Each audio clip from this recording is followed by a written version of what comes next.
ketemu lagi dengan saya, Selva. Semoga kalian sehat-sehat ya dimanapun kalian berada. Dan seperti yang sudah saya posting di Facebook saya, dan sesuai dengan judul, kita akan gibah hari ini, oke? Jadi bahasa gaulnya how we met atau bahasa Dumoga bilang neidung kulkon onda. Jadi di video kali ini kita akan bahas tentang bagaimana sampai kita ketemu sama suami yang warga negara Amerika. Oke, tanpa berlama-lama mari kita mulai.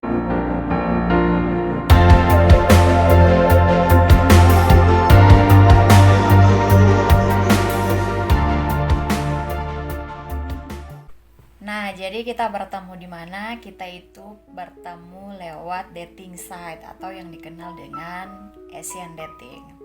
Mungkin ada beberapa teman yang memang sudah familiar dengan aplikasi ini. Tapi ya banyak juga yang tidak berhasil lewat aplikasi ini tapi berhasil di aplikasi yang lain. Nah, kita itu awalnya bertemu lewat aplikasi ini di tahun 2019 di bulan Januari. Tapi kebetulan memang aplikasi ini saya sudah hapus dari ponsel pribadi saya. Dan karena saya sudah tidak intens lagi menggunakan aplikasi ini pada tahun 2019 ya. Tapi kenapa sampai saya bisa bertemu dengan suami? Itu karena walaupun sudah saya hapus dari aplikasi ponsel saya, itu ada notifikasi yang masuk lewat email saya karena memang saya masuk aplikasinya lewat email. Nah, kemudian di bulan Januari itu suami saya itu mengunjungi profil saya, kemudian muncullah notifikasi dan saya buka pada waktu itu, ternyata ada orang yang mengunjungi profil saya. Terus saya kembali buka, siapa sih? Saya buka, baca, lihat fotonya, asal negaranya apa, tujuannya apa, agamanya apa, saya lihat semua itu. Dan tujuannya di situ adalah mencari istri. Sama saya juga gitu. Saya taruh di profil saya tujuannya mencari suami. Nah, akhirnya setelah dia berkunjung di profil saya yang ada di aplikasi ini, seminggu atau 2 minggu kemudian dia message saya lewat aplikasi ini. Dia ngajak kenalan, saya tinggal di mana, orang mana, dan apa yang saya sukai gitu. Terus setelah itu berselang beberapa minggu chatting lewat aplikasi, karena sudah kayaknya orang ini baik gitu, sopan, karena bisa dinilai dari gaya message-nya di aplikasi itu. Nah, kemudian dia meminta izin ke saya untuk bagaimana kalau kita keluar dari aplikasi itu dan melanjutkan percakapan lewat WhatsApp ataupun Facebook. Nah, saya langsung berpikir, berarti orang ini benar-benar mau ada pembicaraan yang bagus karena dia tidak mau kita sama-sama masih dalam posisi join di aplikasi itu. Karena kalau kita masih stay di aplikasi itu, kita masih akan bertemu dengan orang lain dan otomatis kita akan chatting sama orang lain gitu. Jadi kita memilih untuk keluar dari aplikasi itu dan melanjutkan percakapan lewat WhatsApp. Nah, intens setiap hari kita WhatsApp, video call. Tapi di pertemuan kita di WhatsApp kita yang pertama itu tidak ada yang bilang kita suka pangana, aku suka kamu, atau aku cinta kamu, atau bagaimana. Bisa dipastikan kalau seperti itu baru di pertemuan pertama itu scammer. Jadi hati-hati, itu penipu. Nah, kita kayak bicaranya santai aja, berbagi kayak, kamu lagi ngapain, ada aktivitas apa kamu hari ini? Sama, saya juga tanya ke dia gitu. Jadi tidak ada yang di pembicaraan kita yang langsung mengarah ke aku suka kamu, aku mau hidup sama kamu, atau aku mau gini. Tidak ada yang seperti itu, karena bisa dipastikan itu dusta, guys, dusta. Nah, setelah 6 bulan intens kita WhatsApp, video call, Facebook dan sebagainya, dia bertanya ke saya begini, bisa ndak saya mengunjungi kamu dan keluargamu di Indonesia?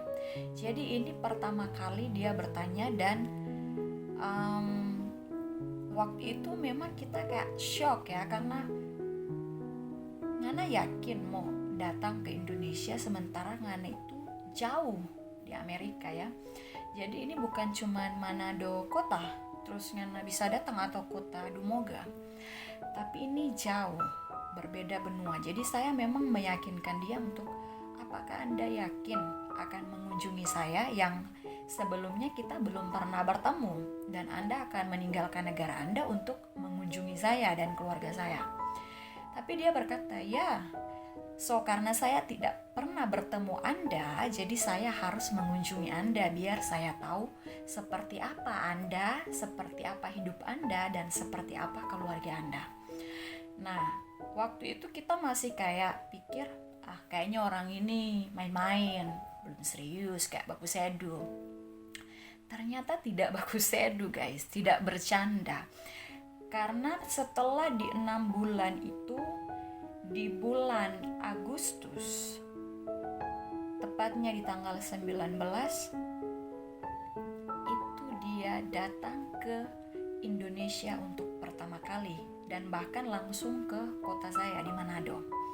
Jadi sebulan sebelum bulan Agustus ya, bulan Juli ya, dia sudah kirim foto bukti tiket yang dia beli untuk mengunjungi saya di Indonesia.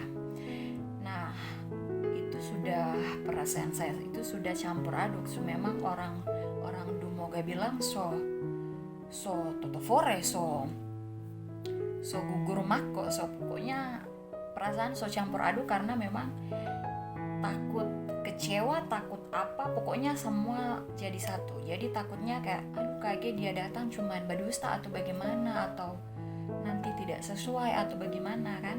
Namanya juga online, kita kan tidak tahu, segala sesuatu bisa saja berbeda. Nah, akhirnya sebulan, akhirnya lama kelamaan tinggal 1 minggu dia datang ke Manado. Dan di hari yang sama waktu itu, adik saya yang laki-laki itu akan berangkat ke Surabaya. Jadi kita ke bandara untuk antar adik saya. Di hari yang sama juga suami saya ini mendarat di Manado. Jadi saya punya alasan waktu itu kepada orang tua saya untuk sekalian jemput teman saya yang mau berkunjung ke Manado. Jadi memang saya tidak memberitahukan pertama kali kepada orang tua saya. Jadi orang tua itu tidak tahu guys, kalau ada ke bandara antar adik sekalian juga mau jemput suami. Karena memang takut ya, kita kasih tahu, takutnya nanti dapat marah-marah atau bagaimana. Jadi memang kita tidak kasih tahu orang tua saya. Nah, adik saya itu berangkatnya ke Surabaya kan jam 8 pagi. Nah, waktu itu setelah antar adik saya, orang tua saya bilang, ayo kita balik lagi, langsung pulang ke kampung. Tapi saya langsung to the point, langsung kita bilang, nggak usah balik dulu, tunggu dulu nanti sore baru pulang. Kenapa itu? Uyuk sudah berangkat. Itu adik saya ya maksudnya. Uyuk sudah berangkat, mau bikin apa lagi di sini? Terus kita langsung bilang ke orang tua saya, kita mau jemput teman saya dari luar. Dia nanti mendarat di Manado itu jam 2 sore. Kebetulan dia sekarang lagi transit di Jakarta. Jadi ini sudah penerbangan terakhir ke Manado. Oh, oke. Tapi sampai dengan saya mengatakan itu kepada orang tua saya, itu orang tua saya tidak tahu kalau yang mau dijemput itu adalah pria alias cowok yang selama beberapa bulan terakhir ini ada melakukan PDKT atau pendekatan dengan saya. Yang tahu itu cuman adik perempuan saya sama oma saya. Jadi cuma mereka berdua ini yang tahu kalau yang mau dijemput itu sebenarnya pria yang lagi dekat dengan saya. Nah, akhirnya jam 2 dan saya lihat di monitor itu, di layar maksudnya, pesawat yang dari Jakarta sudah mendarat, itu perasaan itu kita tidak bisa gambarkan dengan kata-kata. Yang pasti toto fore, yang pasti kita tidak bisa berkata-kata, jadi rasa ke toilet tiap saat. Dan kita adik perempuan juga sudah standby dengan kamera handphone yang mau video bagaimana pertama orang bertemu, dijemput di bandara itu bagaimana. Nah akhirnya keluarlah dia. Terus orang tua saya tuh kayak masih yang ini siapa, karena yang pertama dia tidak bisa bahasa Indonesia. Jadi yang baking shock sama orang tua kita itu, orang tua saya maksudnya itu, pertama datang dia tidak bisa bahasa Indonesia, jadi kita bicara bahasa Inggris dan auto langsung kayak shock. Orang tua langsung kayak bagaimana, sampai kita mama marah tapi dengan bahasa Mongondo. Jadi memang sempat ini ada rada-rada lucu-lucu bagaimana, cuman ya begitulah pertemuannya saya sama suami. Nah akhirnya setelah pertemuan itu kita tidak bicara terlalu panjang lebar, karena waktu itu kita sama dia terbang ke Bali untuk jalan-jalan. Jadi kenapa bisa berani untuk terbang ke Bali jalan-jalan padahal baru pertama bertemu? Sebenarnya nggak tahu juga kenapa kita punya keyakinan penuh sama laki-laki ini kalau dia itu baik-baik, bukan teroris, bukan penjahat dan sebagainya. Dan orang berlibur di Bali itu untuk saling mengenal satu sama lain. Jadi ini adalah waktu kita belajar, oh ternyata Win itu seperti ini, oh ternyata Elva itu seperti ini, setelah kita memang liburan di Bali. Nah setelah 1 minggu itu dia sudah akan kembali ke Amerika, kita sudah punya pembicaraan yang serius. Nah di situ dia sudah mengatakan bahwa saya akan kembali ke Amerika, tapi saya akan kembali lagi di bulan Januari di tahun selanjutnya, di 2020 saya akan kembali lagi, tapi sudah dengan kamu sudah harus bawa keluarga kamu, karena saya ingin melamar kamu di tahun 2020 ketika saya datang untuk kedua kali. Jadi waktu itu memang ini terdengar sangat singkat, tapi memang sudah dibicarakan secara matang. Jadi memang sudah tidak main-main lagi. Nah setelah dia pulang ke Amerika, saya itu menyibukkan diri atau kasih sibuk diri, karena waktu itu dia minta saya untuk pergi ke Surabaya menyusul adik saya, karena adik saya kan ke Surabaya untuk kursus bahasa Inggris. Nah waktu itu mumpung karena tidak ada pekerjaan juga, saya tidak kerja, jadi waktu itu dia kirim saya ke Surabaya sama-sama dengan adik saya.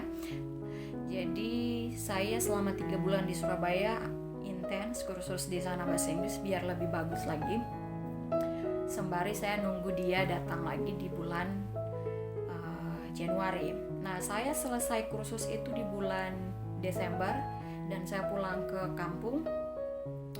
Setelah itu saya memberanikan diri untuk berbicara secara serius dengan kedua orang tua saya tentang rencana selanjutnya saya sama Win. Nah di situ saya sudah memberanikan diri untuk bilang kalau Win akan datang lagi di bulan Januari, tapi sudah mau melamar. Kalau bahasa orang bilang itu semua baampa mata. Nah akhirnya berani bilang, terus orang tua bilang, Ana yakin ini orang baru ketemu sekali, terus jauh, beda negara, beda budaya, beda bahasa. Apakah Anda yakin? Itu orang tua bertanya sama kita itu seperti itu. Terus kita bilang, saya yakin, saya bawa dalam doa, kalau memang dia bukan yang terbaik untuk saya, tolong Tuhan jauhkan dari saya kalau memang dia cuman ingin menyakiti saya dan keluarga saya. Tapi makin kesini ketika saya berdoa memang dengan intens, karena ini bukan main-main ya guys, ini ini beda negara. Jadi memang saya benar-benar berdoa, saya minta tolong Tuhan, kalau dia cuman ingin menyakiti saya atau berbuat jahat kepada saya, tolong jauhkan. Karena saya percaya Tuhan tidak pernah merancangkan sesuatu yang buruk ya di dalam kehidupan kita. Nah, akhirnya saya yakin, saya bicara dengan orang tua saya yakin segala resiko akan saya tanggung. Dan tibalah di bulan Januari tanggal 20 dia datang lagi ke Manado. Saya sudah bawa orang tua saya bawa kakak ipar saya, keponakan saya, adik saya, oma saya, tante, om saya sudah bawa semuanya untuk bertemu dia. Jadi kita melakukan pertemuan itu di Hotel Aston Manado. Jadi kita makan bersama di sana, sekalian kita bicarakan tentang rencana kita untuk menikah. Jadi di situ pertemuannya kita di tahun 2020 di bulan Januari tanggal 20. Setelah pertemuan itu kita berangkat lagi ke Bali karena memang kita suka Bali ya. Kita berdua memang suka Bali, jadi kita ke Bali lagi untuk liburan. Nah, setelah dia pulang ke Amerika lagi, dia sudah kirim dokumen yang harus saya lengkapi dalam pengurusan visa ke Amerika. Jadi begitu guys. Jadi prosesnya itu memang pertemuannya itu singkat, tapi proses sampai saya bisa berada di Amerika itu memang sangat panjang, dan kalau saya utarakan di sini sekalian itu tidak akan cukup waktunya. Jadi mungkin saya akan bikin di next video. Jadi seperti itulah pertemuan saya dan suami saya, yang mungkin orang bilang itu sesuatu yang sulit dipercaya karena bertemu secara online, orang dari jauh, terus mantap untuk menikah. Jadi intinya dimanapun kita bertemu, baik secara online, secara nyata, intinya kita harus tetap hati-hati, harus waspada, karena segala sesuatu mungkin bisa saja terjadi. Jadi waktu itu memang kita ketemu itu tidak langsung bilang kayak orang bilang sumore atau bagaimana, karena waktu itu memang kita tidak pernah posting atau kita tidak pernah share tentang hubungan kita selama saya belum mendapat visa. Jadi saya belum berani untuk posting pasangan saya waktu itu sebelum saya benar-benar memang mendapatkan izin untuk masuk ke wilayah Amerika. Jadi mungkin di sini ada teman-teman yang kasusnya sama dengan saya, lagi dalam pendekatan secara online atau dalam hubungan yang ketemu pasangannya lewat online. Tidak masalah kalian bertemu dengan pasangannya di mana, asalkan tetap hati-hati, kalian bisa membedakan mana yang main-main dan mana yang serius. Itu kalian harus logikanya harus jalan ya, jangan karena terlena dengan karena dia dari luar atau bagaimana. Secara online ini kita harus memang benar-benar waspada. Dan itulah kisah saya bertemu dengan suami saya yang warga negara Amerika. Memang pertemuannya secara online, tetapi Tuhan mempertemukan kita secara nyata. Oke? Jadi semoga kisah saya ini menginspirasi atau mungkin bisa jadi pandangan dari sisi yang berbeda buat teman-teman semua. Dan terima kasih juga kalian sudah support channel saya, sudah nonton, sudah like, sudah komen.